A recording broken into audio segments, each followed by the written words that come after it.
Good morning. Hello. All right, so the first thing I want to say is that I have the world's worst tripod, and if it like suddenly falls over, then I'll fix it. So don't worry. But if it feels like it's just moving ever so slightly, anyway, that's not what I'm here for. Hi, let's start that over. So, thank you for coming to hang out with me this morning. I am going to start doing more of these regular tea breaks, morning tea break with Lindsey.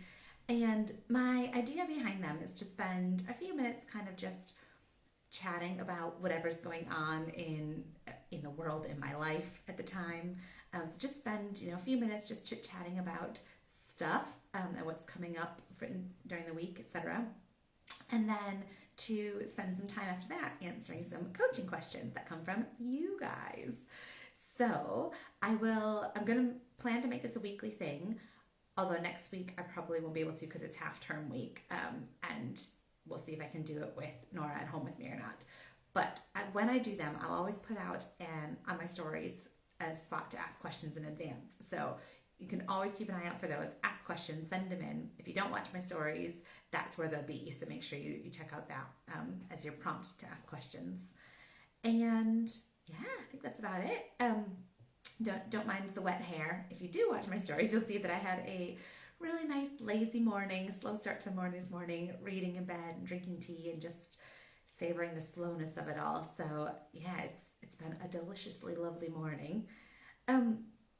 The other thing that's been going on for me this week has been that my youngest daughter, Evie, has broken her leg. She's fractured her shin, like across the shin bone there, at a trampoline park this weekend. So that is its own emotional thing. The fact that your 2-year-old has a full leg cast or pot, depending on which country you're in, on her leg. And then there's also been the emotional turmoil that came with not being there when she was at the hospital. So she was with her dad and his partner when it happened, and then for the following day. So of course it made sense for one of them to bring her to the hospital. It didn't make sense for me to do it when I couldn't answer any questions. But then it meant that I wasn't there for the whole, doctor's consultation and just like the x-ray and getting the cast put on it. And I'm not gonna lie, it was hard. This was all happening on Monday. It was a really tough day, and none of that has any bearing on her stepmama, or that's the best way to call her. So her stepmama, because she was absolutely brilliant. Like, I knew that Evie was so well taken care of and so loved, and just, I knew she was absolutely fine with that, but that doesn't change the way you feel as the mom or as the dad, like knowing that there's somebody else with your child who's going through this big thing and you're not the one cuddling them and holding them and comforting them. So being that step removed from it was excruciating. But I get to see her today. So, I did go over that afternoon. So when they got home from the hospital, I went over and sat with her for about 45 minutes and gave her huge cuddles. But then she's been at her dad's house this week because that's the schedule. But today is my turn to go pick them up, and I get them with me now. So I can't wait. It was a huge lesson, though, in, a few things, really. It was a lesson in letting go of that control, which I've been, working on for quite some time now. And just knowing that, so although I really wanted to go to the hospital with her because as a second grown-up, because like I said, it didn't make sense for me to take her on my own. But I was like, I'll come with. But COVID rules mean that only one adult can go. So I just had to let go of that. And, I wasn't, although I was next to my phone all morning, I wasn't constantly texting saying, what's going on now? I just had to kind of lean back and know that they had it under control, and that she would, text me when there was something to tell me, she being the grown-up, not Evie. And that's exactly what happened, but still it was a big practice in just letting go and leaning back and letting it all happen. And that also, it was a big practice in not making any of my emotions wrong. So it was, there was a wave of emotions that day, as you would probably expect. And I didn't try and cover any of them up. I didn't try and make any of them wrong. I was at work in the office that day, and I had to take some time. Like, I went and sat outside on the picnic table and just let myself cry on the picnic table for a little while because it was just all a bit much. Then I went and bought a whole bunch of sugar, snacks, bought a bunch of Haribo and Reese's Peanut Butter Cup. And again, just kind of let that be okay. And when I found out they were home, I did debate for a little while in my head of, do I go over there or not? Because I didn't want to upset Evie even more. Like, if I showed up and then left again, I didn't know if that would be more distressing to her. But ultimately, I just needed to be there and hold her. And although I had pictures, I needed to just verify with my own body that she was actually kind of all right in all of this. So that was okay too. So I left work in the afternoon and went and go give her those cuddles, and I made all of that okay. I didn't try and fight against any of the stuff that was coming up. The fact that it was a co-parent's partner with her, the fact that it wasn't me with her, the fact that a baby broke a bone. I just let myself really feel into all of that. So that's, it's been a big thing this week. And I'm quite proud of how I handled it. Like I said, I get back today, so we'll see how I handle the next 10 days, because now I'm going to have, because next week's half term, our schedule is a bit different, so I'm going to have them from now until next Saturday.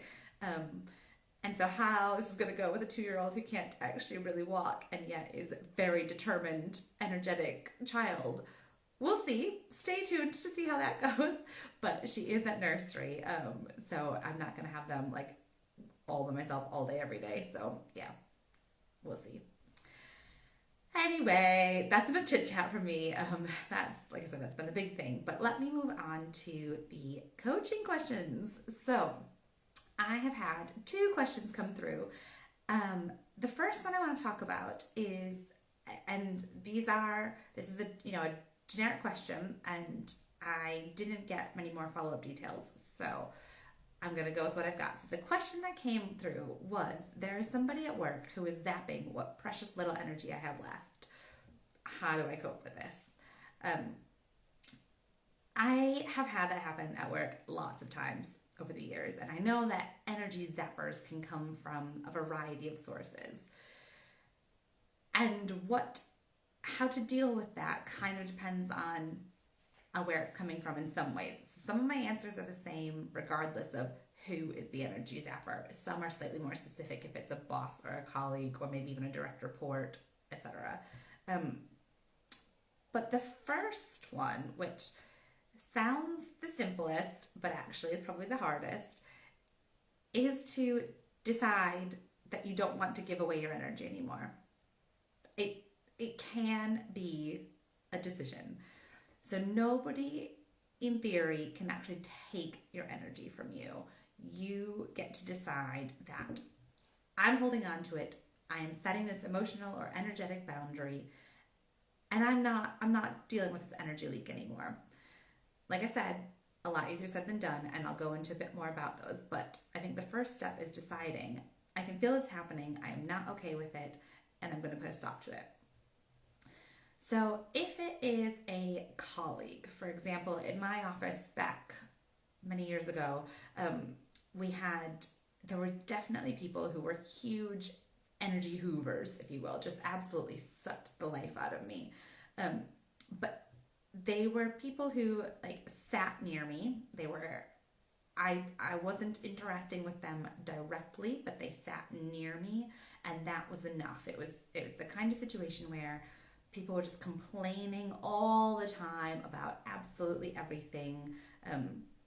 Everything was super negative, and it just, it was awful. I dreaded going into the office because I dreaded the environment that I was sitting in. Even though it wasn't directly my day-to-day work, it was just everywhere.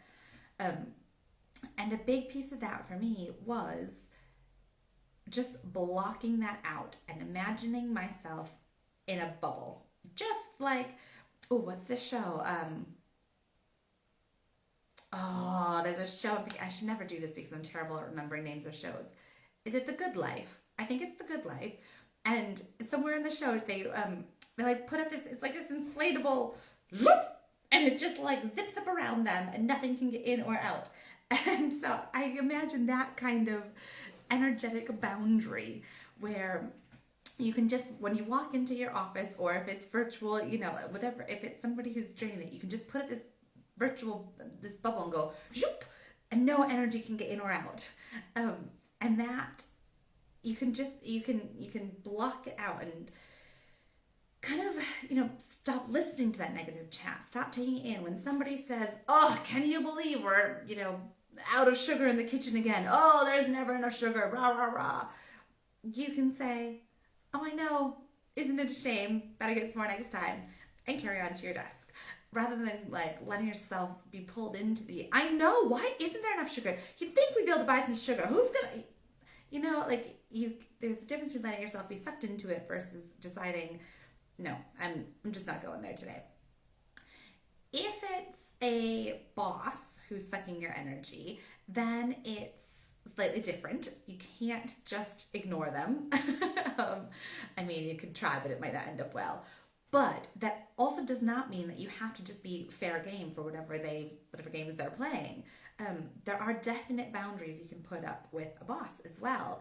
And I know I've had, there can be times, how can bosses suck your energy? So bosses can suck your energy by making you not feel like you're not good enough at your job, trying to guilt you into something you don't want to do, berating you for work you're doing, again, not good enough, putting too much pressure on you. I mean, there's countless ways a boss can suck your energy at work. But with all of those, again, you can set that emotional and energetic boundary, and you can make yourself unavailable for the criticism. Now, that doesn't mean that feedback isn't very important. It is. So again, I'm not telling you to ignore your boss here, or maybe it's not boss, but wherever it's coming from. Feedback is crucial, and being able to let that in and learn from that and grow is pretty crucial in growth and development, and, you know, generally like getting through work. But that doesn't mean you have to take the criticism and if there's attacks on your personality, or you know, if it's anything personal, you do not have to let that in. You can simply say, I am sorry, I am unavailable for that. And whether that's in your head you say that, or actually out loud. I have actually said before, I am not available for this guilt. I'm not here for that. And there's something very empowering about that. So you can make yourself unavailable to those kinds of personal attacks, if that's kind of the cause of it. And then the other piece I would say on this, before I move on to the next one, is that another big piece about not letting people drain your energy at work is finding ways to fill up your cup. So it's finding ways to bring joy into the workday, to bring pleasure into the workday. So if you are working in the office, I found it a bit trickier, but still possible. But if you're working from home, it's definitely possible. So you get to set your environment. You know, you get to, if you're at home, you can have the nice flowers, or there's a diffuser over there you can't see it. I usually have the diffuser going when I'm working at home. I get to, you know, wear the comfy clothes. I'm not wearing a bra because I almost never wear a bra at home. You know, I get to do things that make me feel good. And if I'm really focusing on making myself feel good, then whatever everybody else is doing just doesn't hit the same way. It doesn't have as big of an impact. Doesn't mean it doesn't affect me at all, but I've already kind of topped up myself with all these feel-good things, and it makes me a bit more resilient to whatever else is happening. Again, when I'm in the office, like I said, I do find it slightly trickier, but similarly, I can wear clothes that I am comfortable in, that make me feel good. I can, you know, make sure I've got a lunch and a drink that I really love. I usually get myself some sort of treat at lunch. You know, you can maybe shift your desk around if you've got a permanent desk, you know, put up pictures that make you feel good. I've got, I bought stuff, like my pencil case says, "Go get 'em, Tiger." My notebook says, "The future is happy." And on the inside, it says, "You got this." So I've surrounded myself at work even with stuff that makes me feel good. And by doing that, it just makes me that much more resilient to everything else going on around me. Instead of just being a sponge for whatever else people want to throw at me, I've set myself up, and I can draw on these things that feel good and kind of, have that resilience there. So that's my thoughts on zapping energy at work. Then the other question that came up, which honestly I've been thinking about, and I'm still not sure where to go with this one, but it was a really good question. The question is, what have I found in coaching that surprised me? Like, what have I been learning through coaching that surprised me? And this is such a good question, and I could probably sit here for an hour and talk about it. But since it's already been 15 minutes, I won't do an hour. But so many things have surprised me since I've jumped into the coaching world, and whether that's through being coached or being a coach, I am just constantly surprised, basically. So I think one thing is how the work that is as the coachee, and how the work, as the coach too, that I've done, it's pervasive through all of my life. So what I mean by that is, when I first signed up for a coach 2 years ago, I signed up for sex coaching specifically. I had issues with our sex life in my marriage, and I knew that even after our marriage was over, I wanted to figure out what was going on with myself before I got into any new relationships, because I knew this was something that I needed to sort out, or it was going to keep being a problem.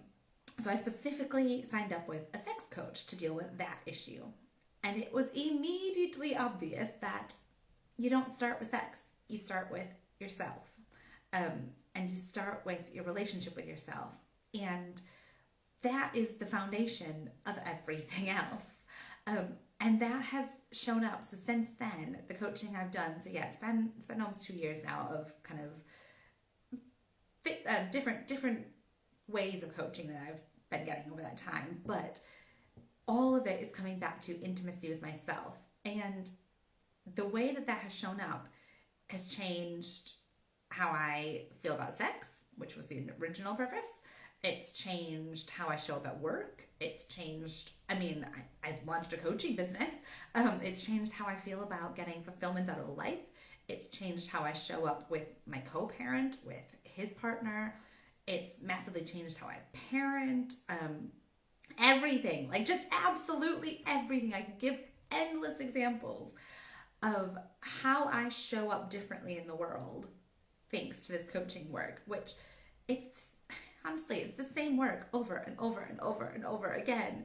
And you would think it has nothing to do with these things, and now I can say, because I've recently started dating, and it's showing up so much in how I approach dating too. It just literally shows up everywhere. So, and it hasn't been, I've not had coaching on how to be a better leader at work. I've not had coaching on how to be a better parent. I've not had coaching on dating. I've not had coaching on any of these specific topics. The coaching work I've been doing has been always getting more intimate with myself, trusting my own knowledge, my own instincts, healing past stuff that's gone on, because we all have past stuff. And all of these pieces that are just about me have then filtered out to everything else. There is no part of my life that isn't affected by this work I've been doing. So I think that's a huge surprise to me, because I'd always thought that working with a coach was on something very, very specific. I've heard about career coaches, and I'd heard about relationship coaches and parenting coaches and all of these individual things. But actually, it's so much broader than that. So I think that's been a big surprise. Another big surprise, which I feel shouldn't be a surprise, but totally was to me, is how very different and yet so similar we all are.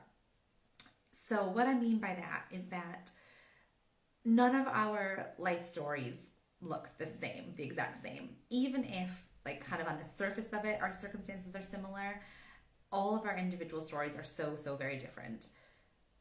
But yet, the feelings we have in that are so similar. And again, I feel like maybe I shouldn't be surprised by it, but I totally have been, because there are so many women I talk to who are going through so many of the same emotions and nobody wants to talk about it. And I'm going, well, why are we not talking about this stuff if everybody's experiencing it? And again, it's not all showing up in the same way, but like for example, with relationships. So, well, okay, maybe not obviously if this is your first time seeing me, but for anyone who's been around for a little while, I'm divorced. I got divorced I split up about 2.5 years ago. So I've got, this big emotional, this relationship breakdown. That's my life experience now. And there was obviously, that doesn't just happen out of the blue. So there was, time leading up to that. But and there's so many people who are going through relationship breakdowns as well.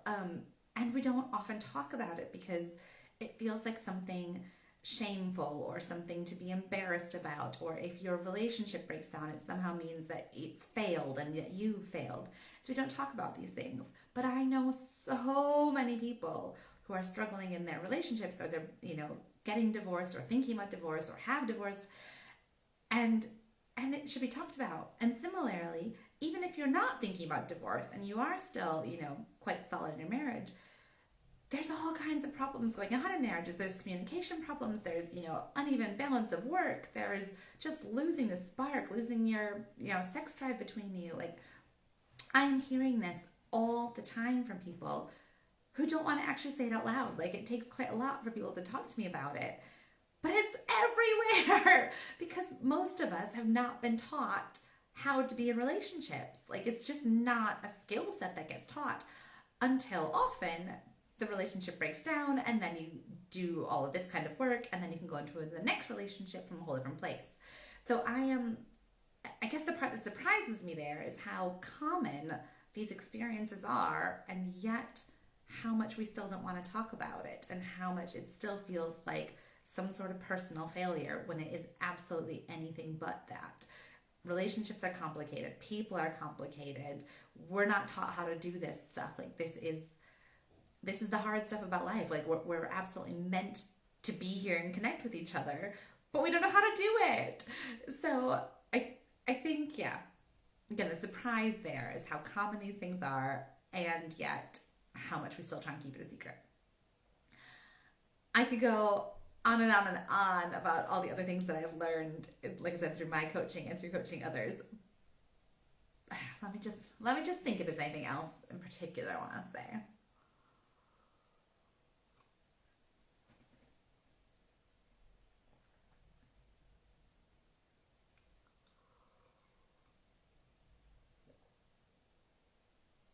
Okay, I think the other surprise, which again, most of you will probably like roll your eyes and be like, that's not surprising at all, Lindsey.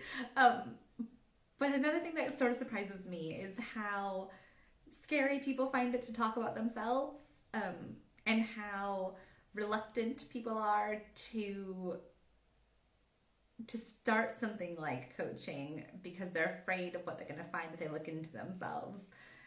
And yeah, how they don't want to talk about themselves and look at that. And the reason I say that surprises me, it does but it doesn't, because I've always loved talking about myself, to be totally honest. I could sit and I love to talk about what I'm thinking and feeling, and want people to know what's going on in my head. But equally, I guess I've done that on a surface level for most of my life. And so starting coaching was okay, but it was before that. It was while I was still in my marriage, where I didn't actually want to look that deep at myself, because I maybe would have had to admit that I wasn't perfect in our marriage, and it was much more convenient for me to think that I was the absolute bomb-ass wife who, aren't you so lucky you've got me, and I don't want to admit that anything that's possibly wrong could be my fault. And then when I did start to look at our marriage after it had broken down, then I went, oh, booger. Maybe there were quite a lot of pieces here that I, had a part to play in. So I can understand the reluctance to look inwards from that sense, because I felt that too, I guess. So if I just talked myself round to, I'm surprised by the fact that people don't want to talk about themselves right round to, but I can see why people don't always want to. Welcome to life with me. I talk myself in circles sometimes, and that's okay too. We can change our minds. Okay, I think that's probably enough for my first tea break with Lindsey. And how, it's been about half an hour. It's been about half an hour. So thank you to anybody who jumped on and watched and is watching back later, because it will be saved in my little videos bit. And yeah, like I said, I'm going to make these a regular feature. So this was obviously the very first time, and I was going to say maybe slightly more rambly than usual, but that's not true. I do ramble a little bit, so welcome. But I will make them a regular feature. I will put up the stories prompt the day before to let people ask questions. Although if you ever think of any and you just want to send it to me out of the blue, that's fine too. I don't know yet if I'm going to do one next Wednesday when Nora's home. I will let you know. But if it's not next Wednesday, it will continue from the Wednesday after that. So I will do them on Wednesdays going forward. Thank you. If you found this helpful or interesting or anything at all, I would absolutely love your feedback, please, because obviously it's the first one. I welcome any and all feedback, as long as it's not like, being a total dick and just being a troll for the sake of it. But what worked well, what you liked, what you didn't like, what you'd like to see more or less of. Any feedback would be super helpful for the next one.